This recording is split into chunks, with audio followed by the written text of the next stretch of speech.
Bonjour à tous et bienvenue sur ma chaîne. Je partage avec vous ma meilleure recette de brioche.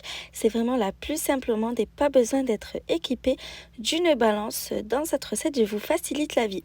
Elle est bien évidemment sans pétrissage, sans robot et sans beurre.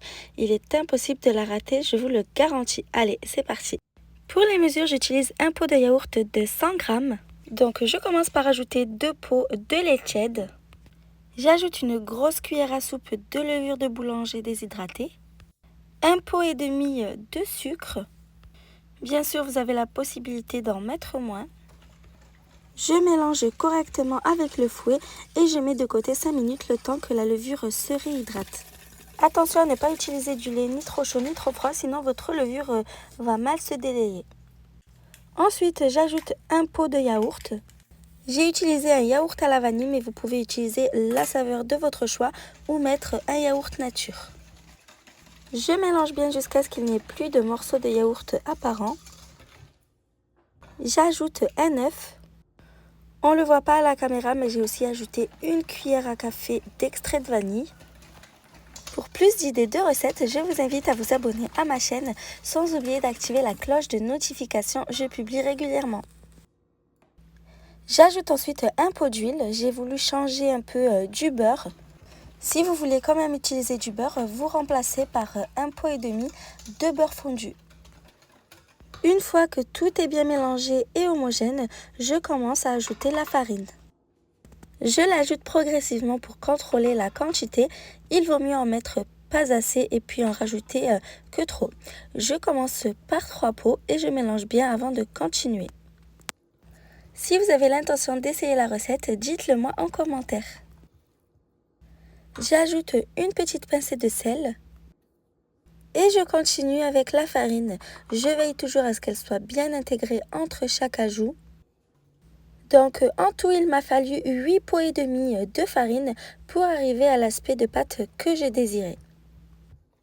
Quand ça commence à moins être liquide, je continue à la main. Vous pouvez le faire avec la feuille de votre robot ou avec une spatule en bois si vous ne voulez pas vous salir. Mais la main reste la meilleure méthode. Je fais exprès de bien vous montrer toutes les étapes pour que vous voyez bien comment la pâte se forme. Si vous vous fiez à ça, vous n'avez vraiment aucune chance de la rater. Si vous avez des questions ou avez besoin d'accompagnement au cours de la recette, je me ferai un plaisir de vous aider. Il s'agit là de seulement rassembler la pâte, il n'est pas question de pétrissage. Donc quand on a terminé d'ajouter la farine et qu'on commence à réussir à former une boule, on s'arrête là, même si la pâte est relativement collante. C'est exactement comme ça qu'elle doit rester. Ne vous inquiétez pas, j'ai une astuce pour réussir à la travailler par la suite. Une fois que j'ai terminé d'ajouter toute la farine, je dépose la pâte sur le plan de travail. Je huile légèrement mes mains et je tapote sur toute la surface de la pâte. Comme ça, elle ne collera plus du tout aux doigts et elle sera très facile à manipuler. Je huile également le fond de mon bol. Pas besoin d'en mettre beaucoup, il suffit seulement de graisser un peu vos doigts.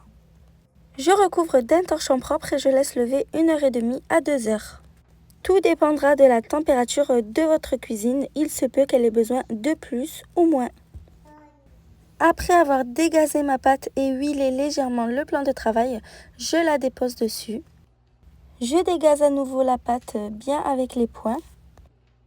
J'ajoute 150 g de pépites de chocolat sur la pâte légèrement étalée. Ça reste facultatif, vous pouvez remplacer par des raisins secs ou ne rien mettre. J'enferme bien les pépites de chocolat dans la pâte en rabattant les bords. J'ajoute ce qu'il reste et je referme à nouveau. Le fait de graisser le plan de travail et la pâte permet d'éviter d'avoir à ajouter plus de farine que nécessaire et vous verrez que la brioche sera super moelleuse et légère. Je plie un peu la pâte dans tous les sens pour permettre aux pépites de chocolat d'aller un peu partout. Attention à ne pas trop insister pour éviter de chauffer la pâte et qu'elle fonde. Quand c'est terminé, je forme un gros boudin. Je vous rappelle que tous les ingrédients et les mesures exactes sont notés dans la description. Je coupe des bâtons de taille et poids identiques. Vous n'êtes pas obligé de faire la même chose, vous pouvez donner la forme que vous souhaitez à votre brioche.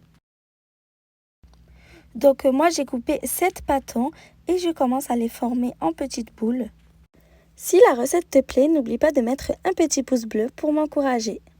Dans un moule à charnière de 23 cm de diamètre que j'ai chemisé de papier cuisson, je dépose mes petites boules de pâte, une au centre et les autres tout autour, pour former une jolie petite fleur. Pour que ce soit plus joli et surtout plus gourmand, je dépose quelques pépites de chocolat par-dessus. Je recouvre d'un linge propre et je laisse lever 45 minutes. Au bout de 30 minutes, je viens ajouter un peu de yaourt par-dessus. C'est complètement facultatif, mais ça va apporter encore plus de moelleux et de brillance. Je recouvre pour le temps restant. Quand la pâte a bien levé, je la badigeonne d'un mélange jaune d'œuf et lait pour la dorure.